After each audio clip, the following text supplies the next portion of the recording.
প্রত্যেকটি মুমিন ব্যক্তির কর্তব্য জুলুমের বিরুদ্ধে অবস্থান নিতে গিয়ে আমরা যেন নিজেরাই জালেম না হয়ে উঠি।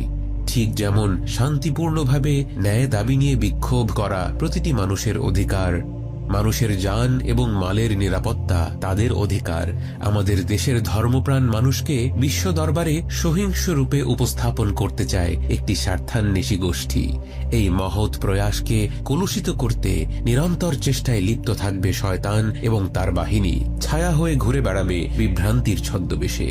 আমাদের দায়িত্ব হলো এই ষড়যন্ত্রের ফাঁদে পা না দেওয়া, শয়তানের কুমন্ত্রণা যেন আমাদের হৃদয়ে স্পর্শ না করে, ষড়যন্ত্রকারীদের কুপরিকল্পনা যেন আমাদের উদ্যোগকে ব্যর্থ না করে। এই গণজোয়ারে আমাদের প্রত্যেকের ভূমিকা হোক আলোকবর্তিকার মতো, যেখানে ছড়িয়ে পড়বে ভ্রাতৃত্ব এবং উদারতা। কাউকে রাগ করতে দেখলে হাসি মুখে সেই রাগ নিবারণ করে দিন। কাউকে অন্যায়ভাবে আঘাতপ্রাপ্ত হতে দেখলে মানুষকে ধৈর্য